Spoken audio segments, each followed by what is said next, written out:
TP. That's pretty cool, and the stats are good for the refresher afterwards. But yeah, it's not a terrible thing just to buy a blink, and he does go for it. Okay. I like the Centaur eggs. That's really smart. That's one solution versus this combo, because if he doesn't get caught in the black hole, he can just reduce the damage his team takes by 60% for up to 3.75 seconds. That's an entire black hole.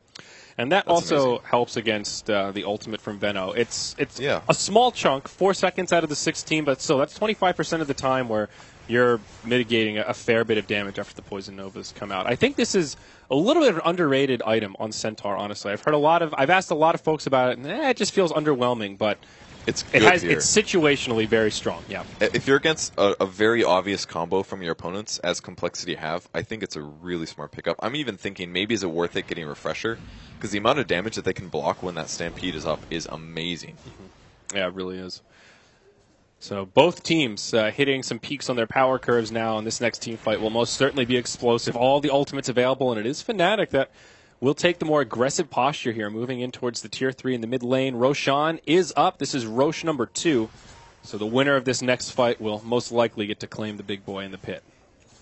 They may get spotted by Venno wards. I don't think they're going to cross past the vision.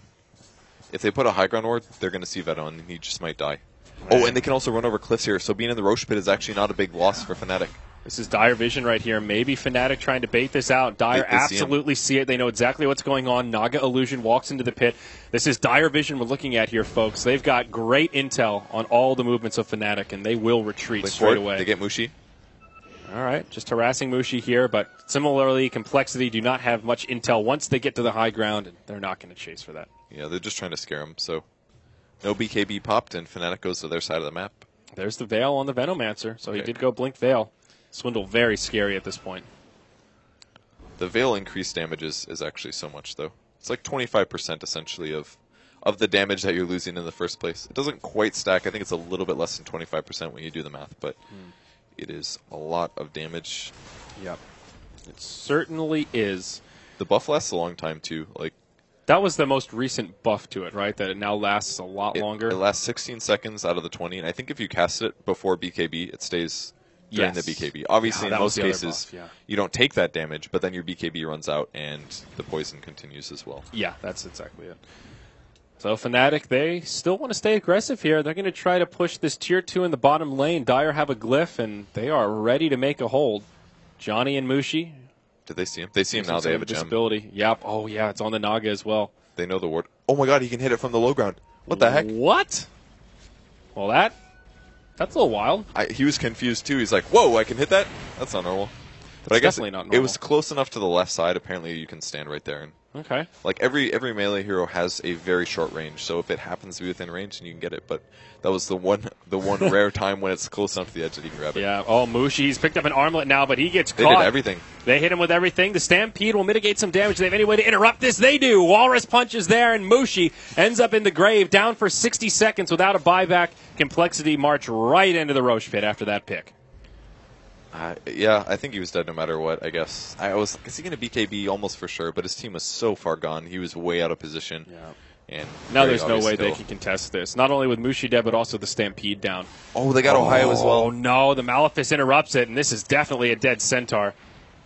Can they even get another one here? Ketchuk is nearby, but they've got the gem. Glimmer Cape not going to save you. Fnatic just crumbling all of a sudden. They really are.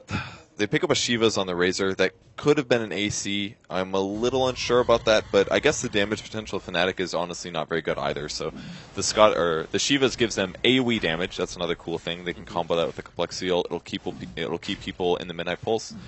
And just a lot of armor, and since their damage is weak, I think it's a pretty interesting choice. It is occasionally a pickup on Razor over a Shiva's, and it's not like they're going all in on minus armor, so he doesn't have to go AC here. But definitely an interesting choice. It does synergize okay with the Veil. It does magic damage, so it does get buffed up a little bit. Some minor things here. Johnny initiated on by Moon Meander. That'll be a nice solo kill for the Tusk, and part of the power of that Deso. Also, he's got a plate mail, so perhaps the Tusk will be the one to get the AC. So yeah, and he's already got the Deso, so yeah. Just splitting it about. I love that Moon Meander's just looking for kills right now, though. That's really good. He does punch him. He's got the snowball. Oh, he doesn't get it off. Needs to be a little careful against KYXY here. He is running low on mana.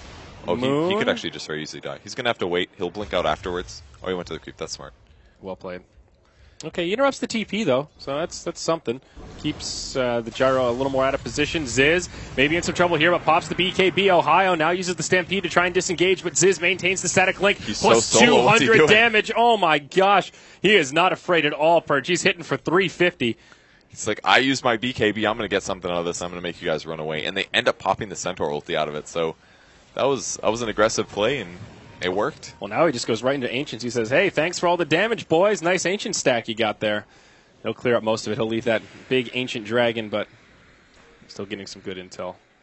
So it looks like Naga's finishing the Ags. And this is actually the one time that I feel like an Ags is good. Like, I've seen it built by other Naga Sirens, but I was like, that's just kind of unnecessary.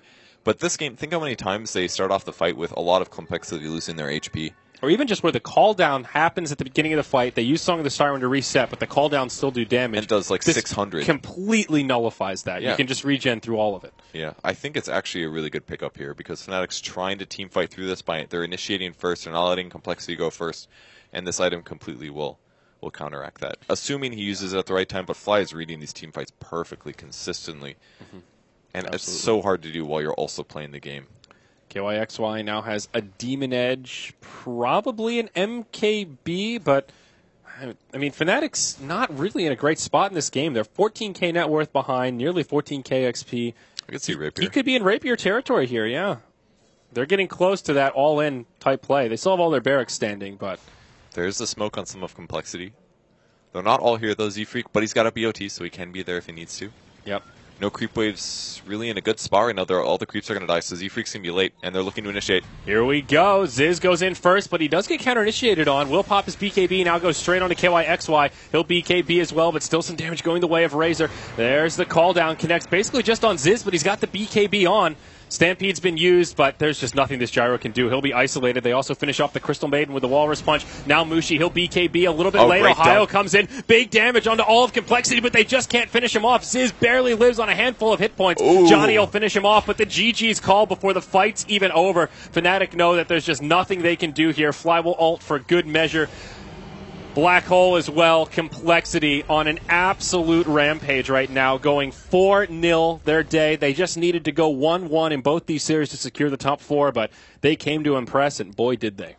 Man, I'm just thinking of that time, that video of their TI qualifiers game where they ended up doing the refresher Aghanims Warlock, and I just know these guys are pumped right now because what a strong showing going into the end of their group stage. Like, they showed up, they qualified convincingly, but every time you see the qualifiers happen, you're like, wow, they wrecked the qualifiers, but as time has told in the past, usually when you get to TI against the best teams, you end up looking bad against them. But Complexity is like, man, I'm surprised they didn't stomp the qualifiers more than they did because they are beating the top teams right now. They have great strats, they have tons of variabilities, and they're hard to predict. They swap their lanes and their heroes. They're my new favorite team, man. They're making North American Dota proud. Really looking strong. Can't wait to see what they do at the main event as they'll be starting in the upper bracket. So we've got one more heat here on the stream number 2, and not sure which it'll be. It'll either be CDEC versus EG or eHome versus Virtus Pro. Looks like between each heat they're deciding which games will be on which stream. So not sure which one we're casting next, but we've got one more series before our group stage coverage is all over, Purge. And we're excited to be here. Thanks everybody for watching. This was Zyori and Purge. We'll see you guys with the next heat.